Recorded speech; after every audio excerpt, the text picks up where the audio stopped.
অনেক দূরান্ত থেকে অগণিত প্রশ্ন করতে হয়েছে ভগবানের লীলাকীর্তন আস্বাদন করিবার জন্য।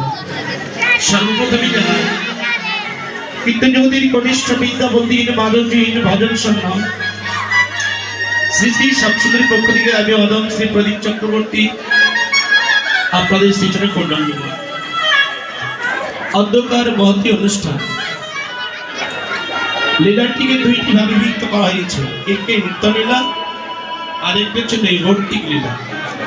নৈবর্তিক লীলাগুলি ভগবানের জীবনে হয়েছে একবার, আর নৃত্য লীলাগুলি হয়েছে জীবনে বারবার।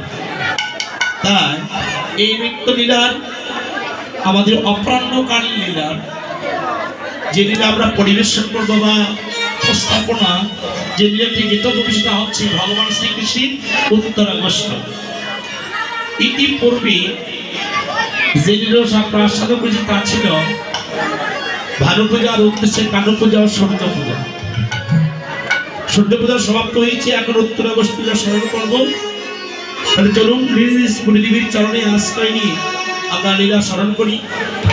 সর্বপ্রথমেই তদোচিত গৌরচন্দ্রিকা বিশ্রাম রেখে বৃন্দাবন স্মরণ করবো। জয় জয়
তো এসেছে বলি সেই তো এসেছে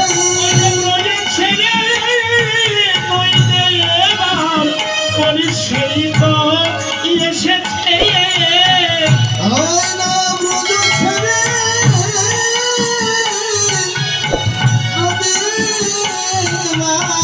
সেই তো এসেছে ওই যেন হবে না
ঈশ্বর পরম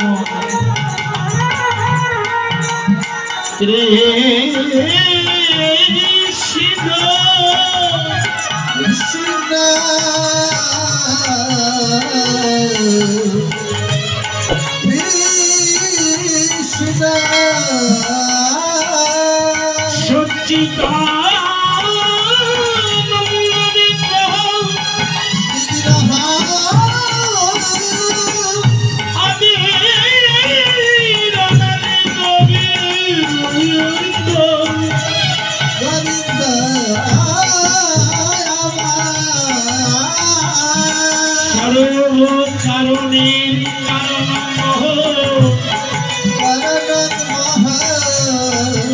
নন্দ শত বলি যাবে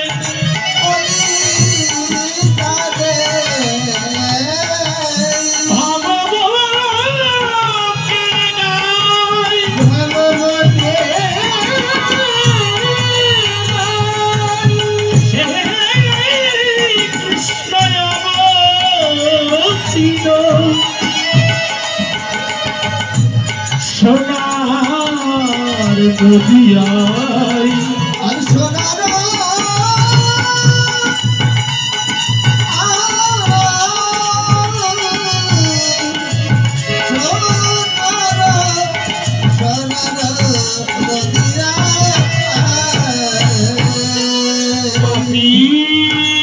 পাপি যারাই ছিল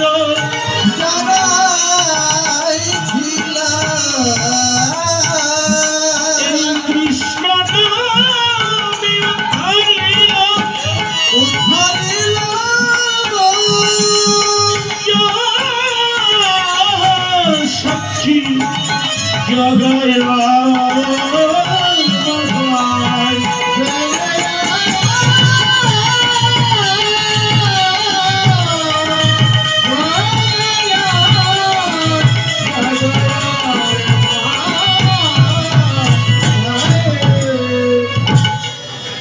জয় হোক শ্রীরাম নবদ্বীপ শিবাজঙ্গল। জয় হোক অনন্ত অনন্ত কোটি সাধুগুরু বৈষ্ণব। জয় হোক আজকে এই আশ্রমে আমার যুগ্মায় অংশগ্রহণ মাতৃমণ্ডল যারা আছে সকলে জয় হোক। জয় হোক আজকে আমার ডান পাশে আমার অনেক শ্রদ্ধা দাদার দাদুরা আছেন। জয় হোক আজকে এই শিমুলিয়া কর্তৃক আয়োজিত যত সাধুগুরু বৈষ্ণব মন্ডলী ও সদস্য বৃন্দ কমিটি বৃন্দ সকলে জয় হোক। জয় হোক আজকে যারা পথে প্রান্তে যে জায়গায় দাঁড়িয়ে এই অপরাহ্নকালীন লীলা সাধন করছেন সকলেই জয় হোক। সাধক সাধিকা কিন্নর গন্ধর্ব যে যেখানে এ বসে হোক দাঁড়িয়ে হোক যে কোনো ভাজনের দাঁড়িয়ে হোক বসে যারা এই লীলাকে আস্বাদন করছেন সকলের কল্যাণ বইয়ে আসুক, মঙ্গল হোক। চৈতন্য চরিতামৃত প্রমাণ করলেন ঠাকুর মহাশয়, দিয়ে প্রমাণ করলেন নরোত্তম ঠাকুর মহাশয় প্রেম ভক্তি চন্দ্রিমা জানালেন জীবের সাধন লীলা স্মরণ লীলা না করো হেলা কাই মনে করো সুসা। যে কথা শুনলে জীবের সাধন, যে কথা শুনলে জীবের ভজন, যে কথা শুনলে জীবের যাজন, যে কথা শুনলে কত মানেনি মান ভুলি চলে গেছে, কত ব্রাহ্মণীর ব্রাহ্মণত্ব চলে গেছে, যাকে রূপ দর্শন করলে যার কথা শ্রবণ মাত্র হৃদয়ে বিদিকৃত ভাব আসে, সেই লীলা অমৃতময় কথা আমরা আস্বাদন করতে বসেছি। তাহলে ঠাকুর মশাই যেমন করে বললেন প্রেম ভক্তি চন্দ্রিমায় কবিরাজ গোস্বামী পাদ শ্রী চৈতন্য চরিতামৃত মধ্য পরিচ্ছেদে প্রমাণ করলেন পৃথিবীতে যত আছে নগরাদি গ্রাম সর্বত্র প্রচার হোক মোর হরিনাম। হরিবল হরিবল। যে ভবন মঙ্গল হরিনাম প্রবর্তা শ্রী আমার গৌর সুন্দর শ্রীরাম নবদ্বীপ বিহারী অনন্ত কোটি জীবের আরাধ্যা দেবতা পথিক পাবন শ্রী গৌর সুন্দর আজকে সুরধ্বনি গঙ্গার কুলে বিহার রথ। কোন নদিয়ার ভাবগ্রাহী কোন বৈষ্ণব শ্রী গৌরী ভাবটি হৃদয়ঙ্গম করছেন তো হৃদয়ে বারবার যে উদ্বিগ্নিত হচ্ছে। বৈষ্ণবাচার্য লীলার এক প্রান্তে দাঁড়িয়ে কলম লিখলেন, কি সিদ্ধান্তকার লিখলেন, সুরধ্বনির তীরে আজি গৌর কিশোর সহচর গণ মিলি গৌর আনন্দে বিভোর। তিনি চৈতন্য মহাপ্রভু দেখুন মহাপ্রভুর শ্রীধাম নবদ্বীপে বলুন তো মা ভগবান শ্রীকৃষ্ণের সখা কয়জন? 26 জন সখা ছিলেন। তন্মধ্যে 2টি সখা খুব প্রিয় ছিলেন, একটা হচ্ছে বটুমঙ্গল আর একটা হচ্ছে সুবল। কেন?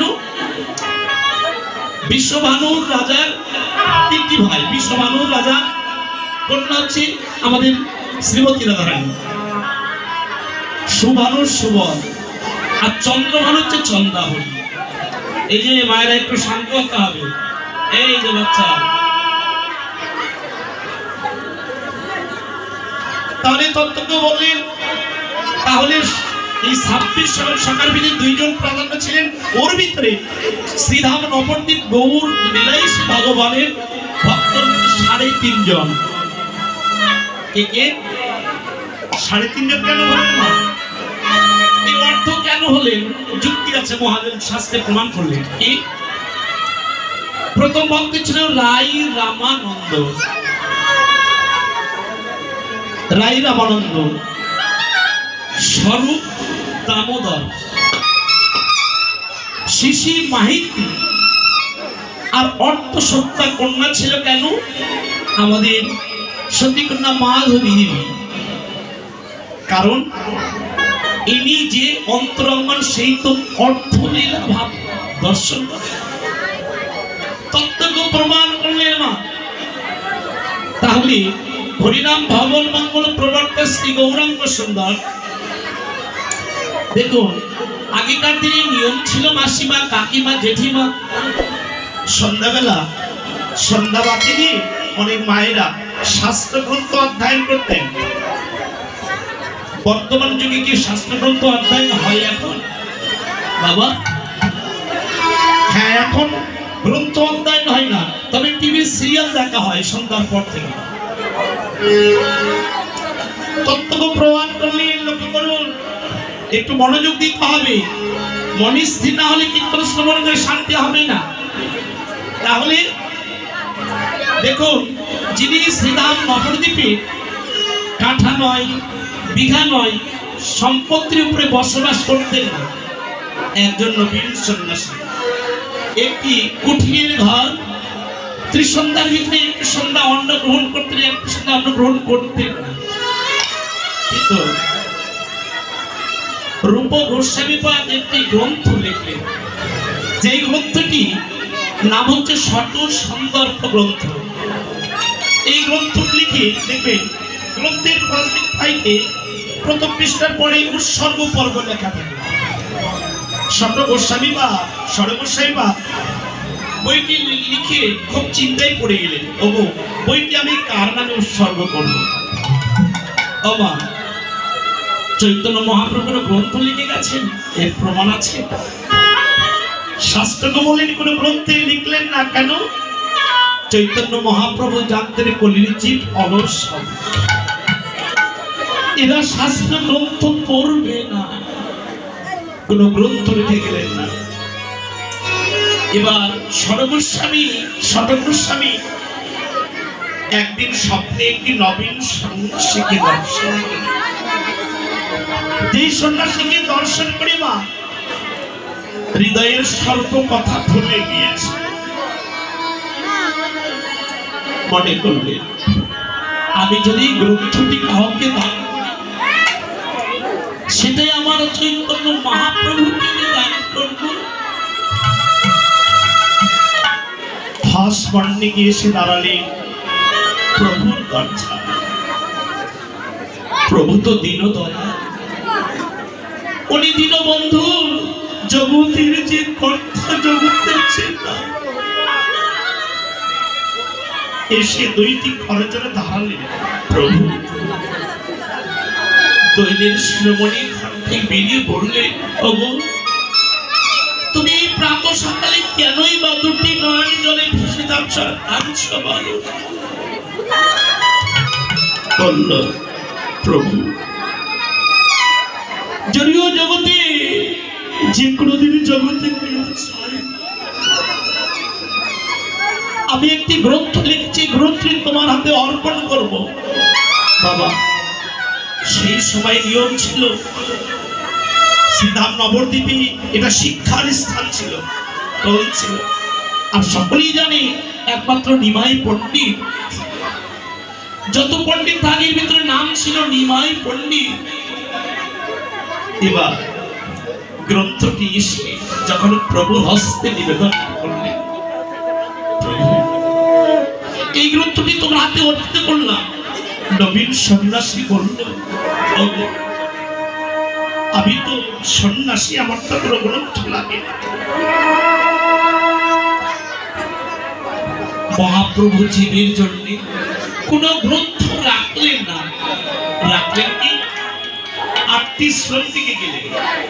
প্রথম শ্লোকে লিখলেন, অনার্পিত চরিত্র ছিলা করুণায় অবতীর্ণ কর, সমপহি মনোত উজ্জ্বল রসাং ভক্তি শ্রিয়ং হরি প্রকৃতি কদম স্থিত কন্ধরে শ্রী শচীর নন্দন। লাস্টে মনে করলেন, আহারে এত সুন্দর আমাদের একটা নবীর সন্ন্যাসী এমন সুন্দর একটি মানুষ আমাকে যে দান করেছে, মায়ের নামটি না লিখলেই না, লিখলে শ্রী সচির অর্পণ করলে করি। প্রভু প্রথম শ্লোকে কেন লিখবেন অনার্পিত? ওর বিধান ছিল গুলোকে গোপনে কিনে আসবেন, শান্তিপুরের সীতানাথ নিয়ে আসবেন। যে সীতানাথ পূর্বে সদাশিব ছিলেন, মহাবিষ্ণু অবতারে দিয়েছিলেন, এবার আসলেন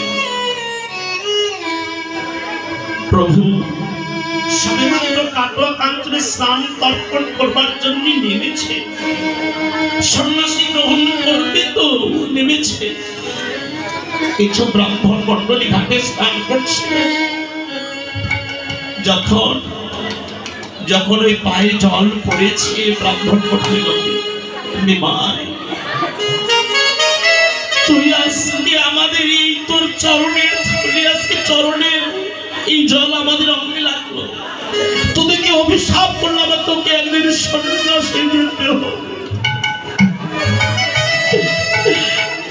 দুটি নয়নের জল ছেড়ে বলো ব্রাহ্মণ মণ্ডলী, তোমাদের বাসনায় পূর্ণ, আমি প্রতিজ্ঞা করলাম তোমাদের বাসনায় পূর্ণ হবে।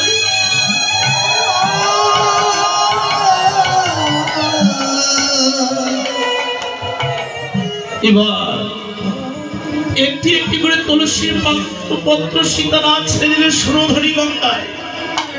সুরধনী গঙ্গা তো নিম্ন দিকে যাওয়ার কথা,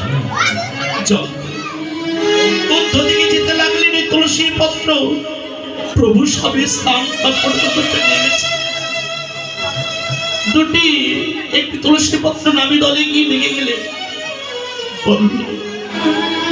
মহাবিষ্ণু অবতার, শান্তিপুরে সীতানাথ তুমি আছ। অন্তর্যামী ভগবান বললেন, ওগো ভক্ত, ওগো ভক্ত সূর্য, আমি জগতে ভক্ত কাঁদছে, আমাকে যে কাঁদতে হবে। শাস্ত্রকার লিখলেন, না হবে কৃষ্ণ আমি বৈকুণ্ঠ যোগী নাম হৃদয় নাচে, যদ মদ ভক্ত কৃষ্ণবী গায়ত্রী হয়ে করুন। কোন ভক্ত যদি না হবে কৃষ্ণবী, আমি বৈকুণ্ঠ আমার থাকা হয়নি। যদি কোনো মদ ভক্ত যদি হৃদয়ের দুটি নয়ন জল গৌর প্রাণ গৌর বলে যদি কাঁদে, আমি প্রতিজ্ঞা করেছিলাম ভক্তের নয়ন জল মোছাবার জন্য আমি যে অবতার হয়েছি। যদা যদা হি ধর্মস্য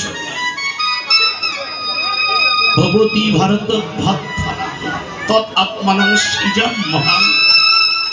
সাধু নয় বিনাশে দুষ্কৃতা, ধর্ম স্থাপনার্থে সদ্ভাবনী। পৃথিবী যখন পাপ বাড়তি হয়, দুষ্টের দমন, শিষ্টের পালন, সাধুদেরকে পরিত্রাণ দেওয়ার জন্য আমি বারবার ভগবান অবতার নয় অবতারের রূপে আমি এসেছি।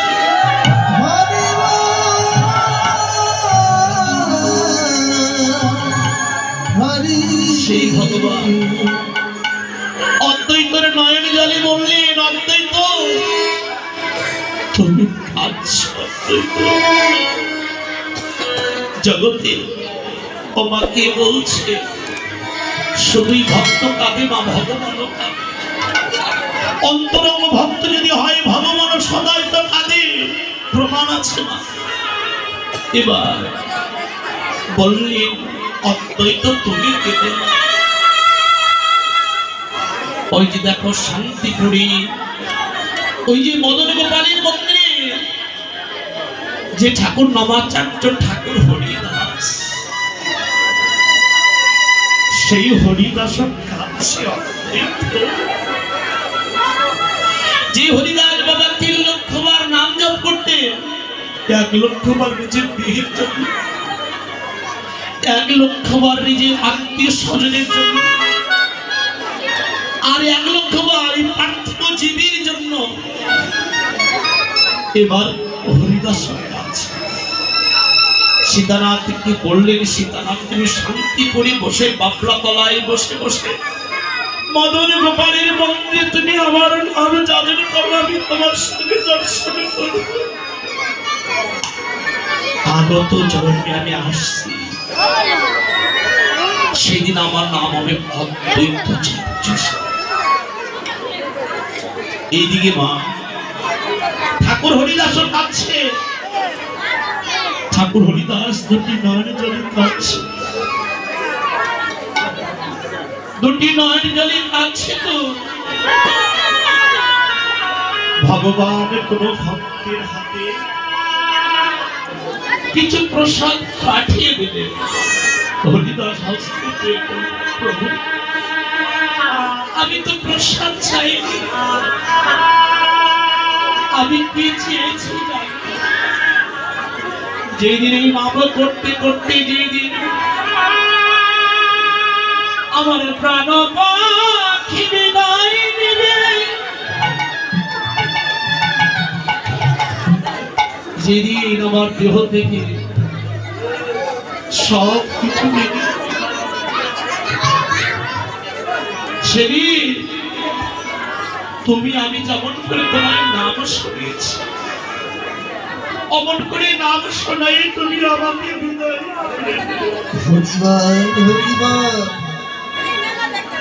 ভক্তারে ভগবান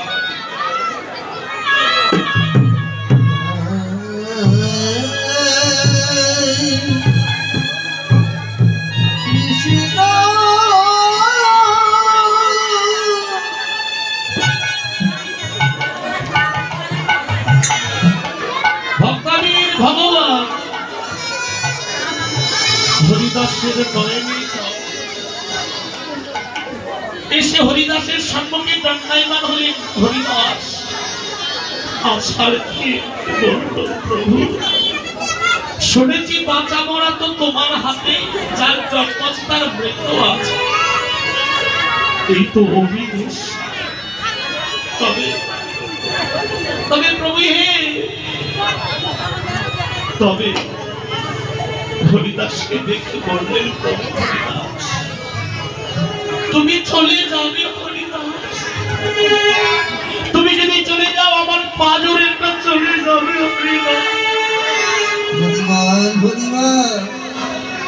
হরিদাস আছাড় কে বলবে, আছাড় কে বললেন প্রভুর কারণে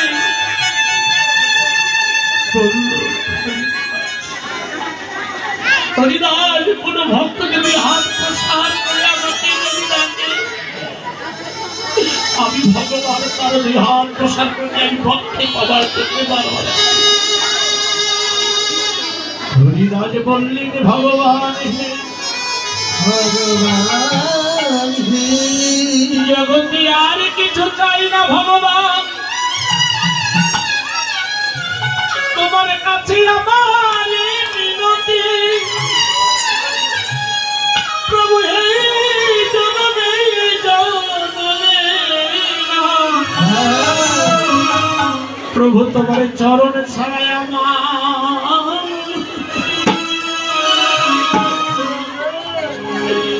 আমায় করো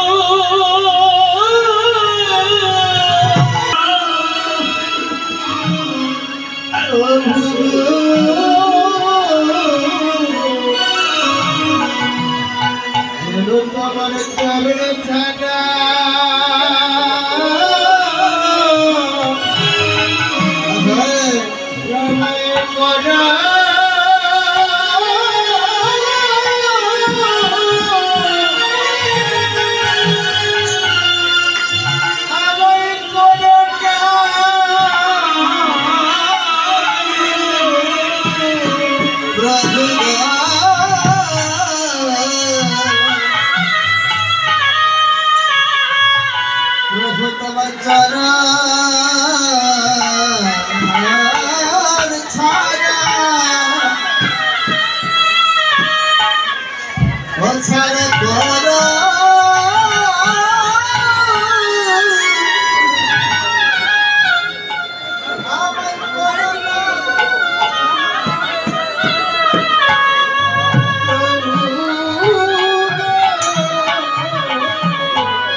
যদি কোনো ভক্ত যদি নয়ন জল ছেড়ে কাঁদে তারপর চরণে আমি কোথায় স্নান দিয়ে যাব আমার যে ভক্ত তার স্নান বলে হরিদাস প্রভু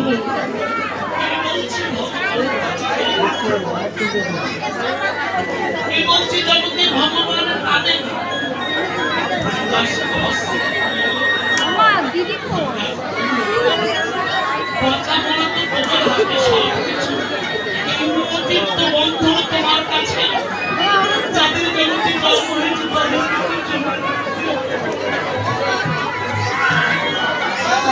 বলতে হরিদাসের দেহ থেকে প্রাণ